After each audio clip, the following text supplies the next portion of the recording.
Nah, kalau kita bisa meyakinkan, menerapkan yakin tauhid ini, kita tidak akan ada perasaan dengki kepada seseorang. Kenapa ada dengki? Karena memandang kepada makhluk, lupa kepada Allah. Kalau kita bisa menerapkan yakin tauhid ini, kita akan bersih daripada sifat ujub. Karena ujub itu melihat kebaikan dari diri sendiri, lupa kepada Allah.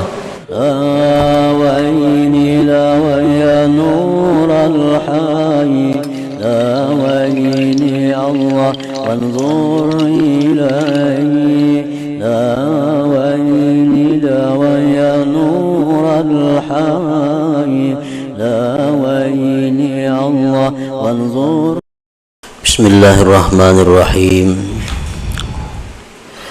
Alhamdulillahilladzi fataha li awliyaihi abwabal musyahadah wa nawwara qulubahum binuril ilmi wal ma'rifah.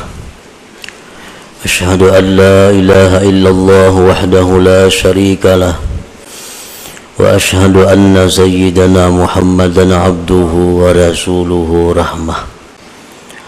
Allahumma salli wa sallim wa barik ala sayyidina wa maulana Muhammadin nasihil ummah wa ala alihi wa sahbihi wa dhurriyyatihi wa atba'ihi ila yaumil qiyamah, amma ba'du.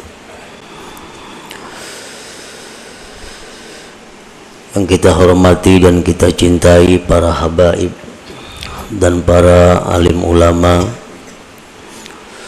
para muhibbin, hadirin, hadirat, rahimakumullah. Pertama-tama kita memanjatkan puji dan syukur kehadirat Allah subhanahu wa ta'ala yang telah mengumpulkan kita pada malam ini di tempat yang penuh berkah ini. Dan mudah-mudahan Allah selalu mengumpulkan kita dalam tempat kebaikan dan takwa. Amin ya rabbal alamin. Salawat dan salam kita haturkan kepada junjungan kita Nabi besar Muhammad sallallahu alaihi wasallam, dan kepada seluruh keluarga, para sahabat, zuriat dan pengikut beliau sampai hari akhir nanti. Para muhibbin rahimakumullah, al-faslu tsani minal hikmati tsalisata asyar minal hikamil ataiyah. Qala al-musannif rahimahullah wa nafa'ana bi ulumi. Pasal yang kedua daripada hikmah yang ke-13 daripada hikam al-ataiyah. Berkata pengarang Imam Ahmad bin Athaillah As-Sakandari rahimahullah wa nafa'ana bi ulumi. Am kaifa yarhalu ilallah ta'ala wa huwa muqabbalun bi syahawatihi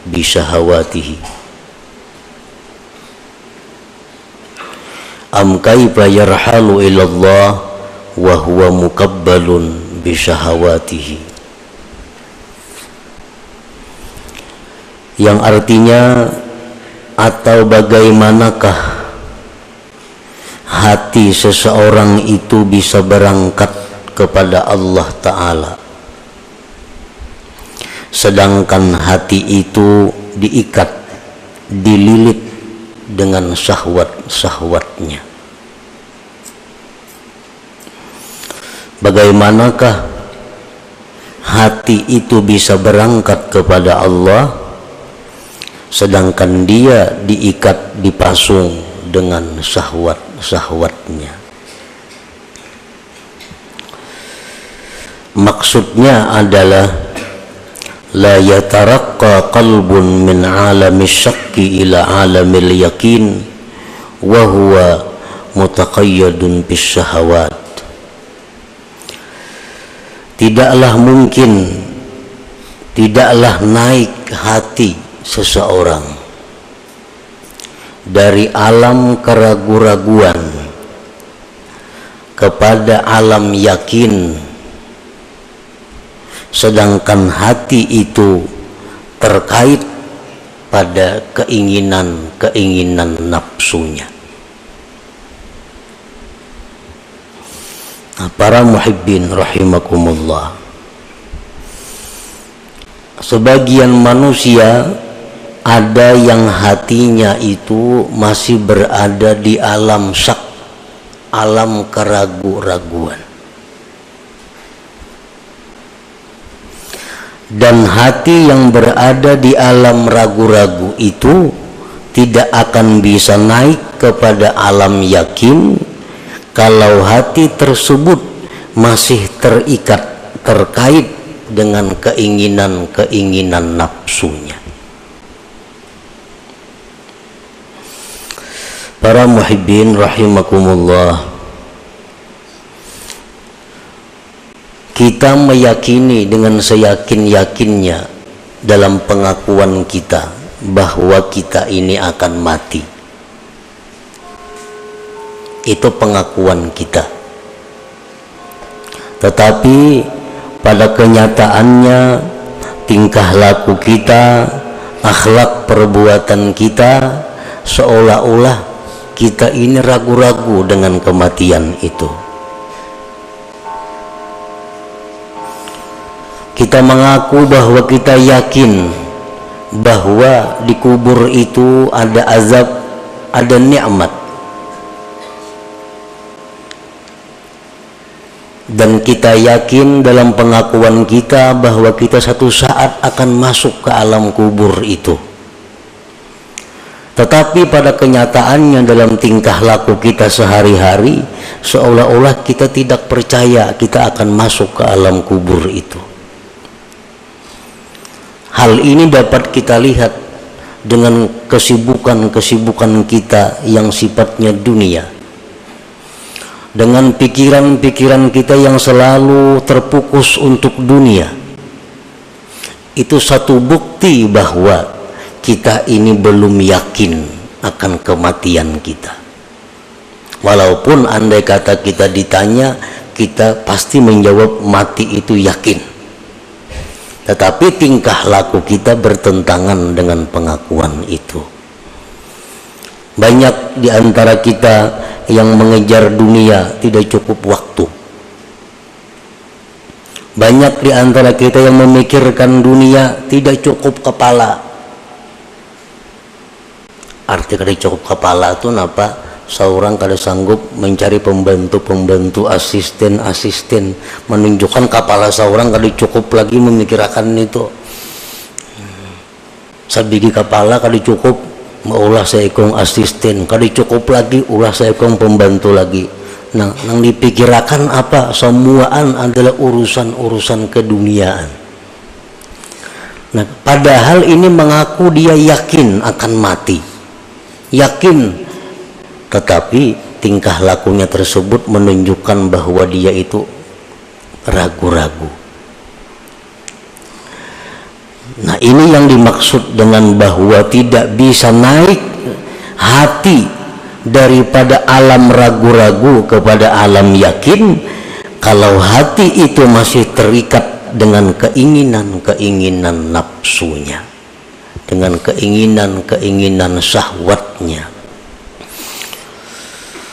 Nah, para muhibbin rahimakumullah, yanqasimul yakin ila arba'ati aqsam. Yakin itu ada 4 macam. Ini yang mesti kita datangi, ini yang mesti kita tempati, ini yang mesti kita naiki, supaya hati kita jangan diam pada alam ragu-ragu ini, naik kepada alam yakin. Yang pertama, al-yakin bitauhid, yakin pada tauhid. Yakin pada tauhid itu artinya adalah an la yaral asya kullaha illa minallah musabbibil asbab fala yaltafitu wa la yata'allaqu wa la yastanidu ilal asbab. Yakin pada tauhid itu bahwa dia tidak melihat akan sesuatu itu seluruhnya kecuali dari Allah yang menerbitkan segala sebab. Maka dia tidak menoleh kepada sebab, tidak berpegang kepada sebab, dan tidak bersandar kepada sebab. Nah, ini orang yang yakin dalam tauhidnya. Bukan meniadakan asbab, bukan membuang asbab, tetapi dia tidak bersandar kepada asbab. Hatinya kada bergantung kepada asbab. Hatinya kada menoleh kepada asbab.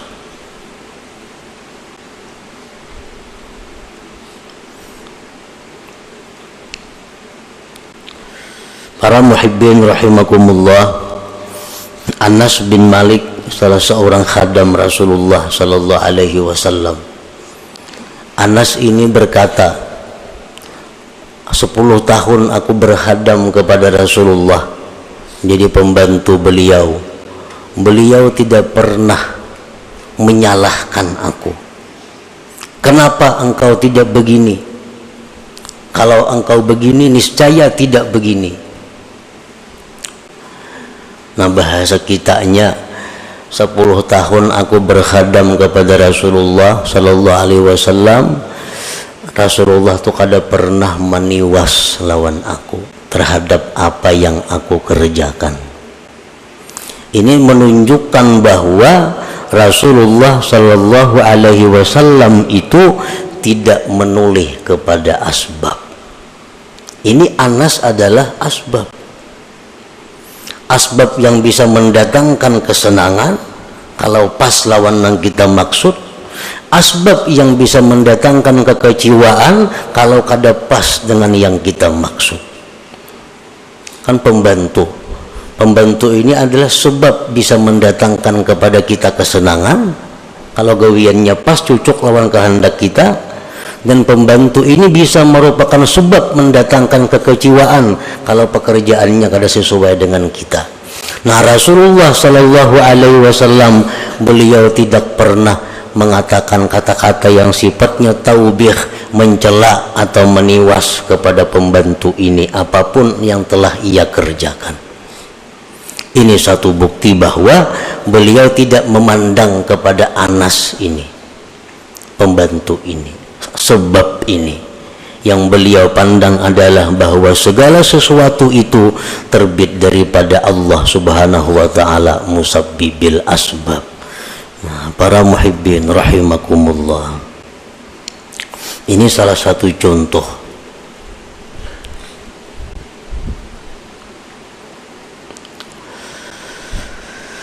Nah, jadi yakin yang pertama adalah yakin pada tauhid. Yakin dalam tauhid itu adalah melihat sesuatu itu merupakan ciptaan daripada Allah sebagai musabbibil asbab, maka dia tidak menoleh lagi, tidak bergantung lagi, tidak bersandar lagi kepada sebab ini. Nah, apabila kita bisa menerapkan yakin pi tauhid ini dalam diri kita, maka kita kada akan ada sifat dendam. Ada sifat dendam. Dendam itu orang yang habis-habisan memandang kepada makhluk, lupa kepada Allah, lalu ada dendam. Nah, kalau kita bisa meyakinkan, menerapkan yakin tauhid ini, kita tidak akan ada perasaan dengki kepada seseorang. Kenapa ada dengki? Karena memandang kepada makhluk, lupa kepada Allah. Kalau kita bisa menerapkan yakin pi tauhid ini, kita akan bersih daripada sifat ujub. Karena ujub itu melihat kebaikan dari diri sendiri, lupa kepada Allah. Nah, jadi sifat menyalahkan orang lain, sifat dendam, sifat dengki, sifat ujub, itu akan selalu bersarang dalam hati kita selama kita masih berada di alam syak, di alam keraguan-raguan ini. Dan kita kada akan bisa pindah kepada alam yakin selama kita masih dipasung oleh syahwat kita, selama kita dipasung oleh keinginan-keinginan untuk mencari kenikmatan-kenikmatan duniawi. Artinya itu yang pertama. Yang kedua, al-yakin bi dhamanillah, yakin dengan jaminan Allah.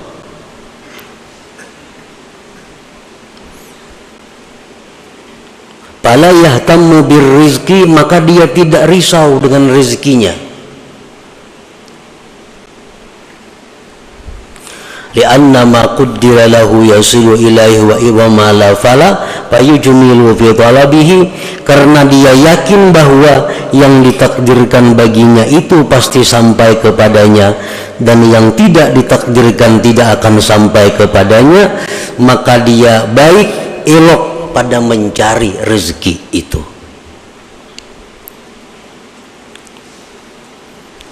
Nah, yakin yang kedua, yakin dengan jaminan Allah. Allah sudah menjamin bahwa apa yang dia tetapkan untuk kita itu pasti akan sampai kepada kita. Apa yang tidak milik kita tidak akan sampai kepada kita. Nah, kalau kita yakin itu, payujmilu fit talab, maka dia akan ilok dalam hal mencari rezeki. Nang ilok mencari rezeki itu kayak apa? Pertama, tahu halal haram. Oh, ini yang halal, ini yang haram. Yang kedua, dinamakan ilok dalam mencari rezeki adalah tahu waktu. Ini waktu mencari rezeki, ini waktu beribadah, ini waktu menuntut ilmu, ini waktu untuk keluarga. Nah, ini dinamakan baik dalam menuntut rezeki. Orang-orang yang tidak elok dalam mencari rezeki, kada tahu halal, kada tahu haram, mencari rezeki kada tahu waktu sembahyang, kada tahu waktu belajar, kada tahu waktu menuntut ilmu. Yang penting menuntut rezeki, mencari rezeki. Ini orang yang tidak yakin dengan jaminan Allah. Orang yang tidak yakin dengan jaminan Allah.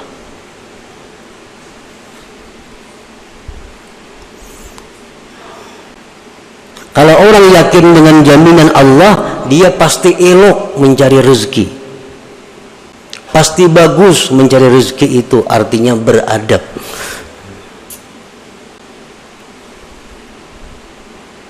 Yang ketiga, al-yakin bil jaza, yakin pada balasan Allah.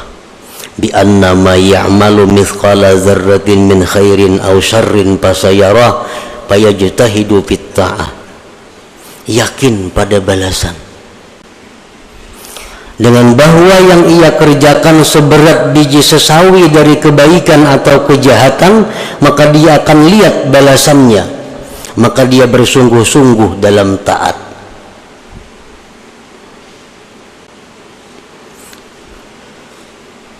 Allah melalui Rasulullah SAW menyatakan bahwa kalau engkau sembahyang ini, maka balasannya itu lebih baik daripada surga, lebih baik daripada dunia dan isinya. Nah, ini janji Allah. Kalau engkau melakukan ini, engkau akan diazab dengan azab yang sangat pedih. Ini adalah janji Allah. Nah, kalau kita yakin pada balasan yang dijanjikan Allah itu, fayajtahidu fit ta'at, maka kita sungguh dalam taat kepada Allah.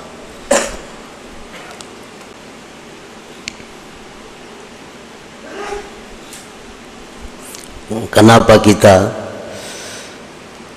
kadang melaksanakan perintah Allah padahal Allah sudah menjanjikan surga? Kenapa kita masih melanggar hukum Allah padahal Allah sudah menjanjikan neraka? Kalau engkau berzina, neraka ini. Kalau engkau riba, neraka ini. Kalau engkau zalim, neraka ini. Tapi kenapa masih dilakukan? Karena kita masih berada di alam syak, di alam ragu-ragu tadi, belum yakin tentang apa yang dijanjikan Allah itu. Walaupun andai kata ditanya, pasti Bapak dah yakin, tapi kenyataannya, praktiknya belum yakin. Nah, yang keempat, al-yakin bi anna Allah mutali'un alaih, yakin bahwa Allah mengawasi atasnya. yakin bahwa Allah selalu menilik atasnya. Fayata'addabu fi jami' ahwali, maka dia beradab pada sekalian keadaannya, baik di masjid, baik di rumah, baik di pasar, baik sendiri, baik orang banyak, selalu beradab. Kenapa? Karena dia yakin bi anna Allah muttali'un alaih, bahwa Allah itu selalu melihat dia. Nah, 4 macam yakin inilah yang kita akan tempati bila mana kita bisa terlepas oleh ikatan syahwat tadi, ikatan keinginan duniawi kita. Nah, artinya adalah bahwa selama kita berada di alam syak, di alam ragu-ragu, di alam yang mana kita sibuk meluluskan kehendak nafsu kita, kita kada akan bisa yakin bit tauhid. Kita kada akan bisa yakin dengan jaminan Allah. Kita kada akan bisa yakin pada balasan Allah. Kita kada akan yakin bahwa Allah selalu mengawasi kita. Kada kawa yakin. Nah, itulah kurang lebihnya yang dimaksud dengan perkataan Imam Ahmad ibnu Athaillah tadi, am kaifa yarhalu ila Allah ta'ala wa huwa muqabbalun bi syahawatihi. Artinya selama kita masih memikirkan terus menerus urusan kenikmatan dunia, kelezatan duniawi, itu aja yang kita pikirkan sehari-hari ini, maka kita akan ketinggalan di alam keraguan-raguan. Kita kada akan bisa naik ke alam yakin. Para muhibbin rahimakumullah, al-faslu tsani minha, pasal yang kedua daripada hikmah yang ke-13, am kaifa yatma'u ay yadkhula hadratallah wa huwa lam yatatahhar min janabati ghafalati. Atau bagaimanakah ingin itu hati, bagaimanakah ingin itu hati masuk ke hadirat Allah, sedangkan hati itu belum suci dari junub kelingahannya, kelalaiannya. Nah, artinya adalah la yumkinu qalbun ay yushahidallah walau adna musyahadah wa huwa yatalawwathu bil qazurat ka hubbid dunya. Tidak mungkin hati kita itu bisa musyahadah kepada Allah, walaupun musyahadah yang paling rendah. Kada akan mungkin selama hati kita itu masih bercelumur dengan kotoran-kotoran seperti mencintai dunia ini. Sekurang-kurang musyahadah itu adalah musyahadah fi'lullah. Itu sekurang-kurang musyahadah. Artinya apa? Dia menyaksikan dengan mata hati bahwa yang ada ini merupakan perbuatan Allah. Itu musyahadah yang paling rendah. Itu pun kada akan bisa kita rasakan selama hati kita masih bercelumur dengan dosa, dengan berbagai macam kotoran-kotoran maksiat.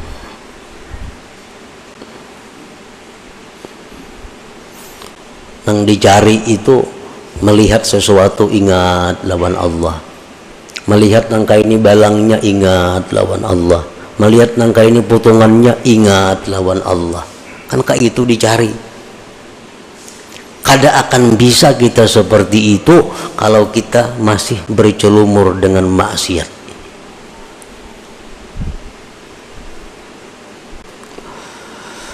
Pakama yumna'ul junub ay yadkhulal masjid, pakadzalika yumna'u qalbun mutalawisun bizunub ay yadkhula hadratullah ta'ala. Sebagaimana dilarang orang yang junub itu masuk masjid, demikian pula dilarang hati yang kotor, yang bercelumur dosa masuk ke hadirat Allah subhanahu wa ta'ala. Padahal sudah aja belajar kitab ini tamat, kitab tasawuf ini tamat, tasawuf bermacam-macam kitab tasawuf sudah tamat dipelajari, tapi pada kenyataannya kada kawa mempraktikakan. Bila melihat sesuatu itu ingat lawan nang maulah, Melihat apa ingat lawan nama ulah. Melihat apa ingat lawan nama ulah. Kada kau mempraktikkan itu. Kenapa? Sebabnya karena hati kita dilarang masuk ke area itu. Hati kita belum bersih untuk bisa masuk ke sana.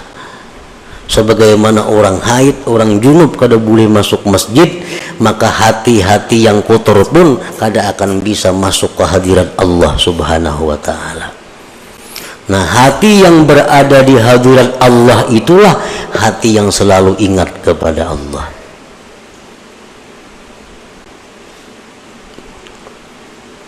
Nah, jadi artinya amun kita hendak nang macam itu, selalu ingat lawan Allah dimanapun berada, apapun yang dilihat, apapun yang didengar, ingat lawan Allah. Kalau kita hendak macam itu, mesti kita bersihkan hati kita daripada maksiat hati. Nah, kita bersihkan hati kita daripada kotoran-kotoran hati. Bila sudah kita bersihkan, maka seapa bersihnya, seitulah kita akan bisa masuk ke alam hadratullah tadi. Al-Faslur Rabi' minha, pasal yang keempat daripada hikmah yang ke-13 yang terakhir. Am kaifa yarju ayyafhama daqa'iqal asrar wa huwa lam yatub min hafawatihi. Atau bagaimanakah dia berharap mempaham rahasia-rahasia yang halus-halus sedangkan dia belum tobat daripada dosa-dosanya. Artinya la yafhamu qalbun, tidak paham itu hati al-ulumat dakikah, akan ilmu yang halus-halus. Allati taridu alal arifin, yang mendatang itu ilmu atas orang-orang arif. Wa huwa yusirru alal maksiat, dia masih mengekali kemaksiatan. Kada kau mempaham perkataan-perkataan orang arif, apalagi Al-Quran, kalamullah, apalagi kalam Rasul, hadis-hadis Nabi, dia kada akan bisa paham kalau dia masih melakukan maksiat kepada Allah, kalau dia tidak tobat daripada kemaksiatan. La yafhamu qalbun ala ulumat dakikah, tidak akan bisa mengerti itu hati akan ilmu nang halus-halus. Kitab hikam termasuk kitab yang dianggap sebagai ilmu yang halus-halus. Kada akan bisa mengerti kitab ini kalau hati kita ini masih bercelumur dengan maksiat kal hasadi, seperti dengki, wal hikdi, dendam, wa idmarisu ala ahadin minal muslimin, masih menyimpan ada kejahatan kepada seseorang muslimin. Nah, kita kada akan bisa paham apa-apa yang dimaksud, yang diisyaratkan oleh orang-orang yang arif dengan Allah. Nah, para muhibbin rahimakumullah, maka itulah 4 pasal yang terkandung di dalam hikmah yang ke-13 daripada Al-Hikam Athaiyah ini. Nah, selanjutnya insyaallah kita sambung dengan hikmah yang ke-14 sesudah hari raya nanti insyaallah, sesudah lebaran dan Rabu yang akan datang kita sudah mulai pray insyaallah. Malam Rabu hidup 15 bulan Syawal insyaallah taala. Ila hadratin Nabi sallallahu alaihi wasallam. Al-Fatihah.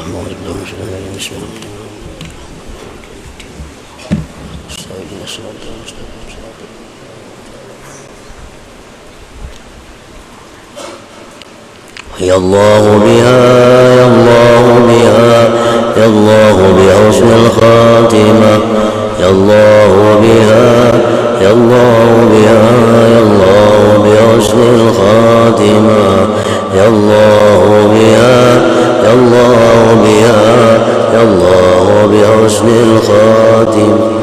فيا أيها الرجل منه شفاعة صلوا عليه وسلموا تسليما.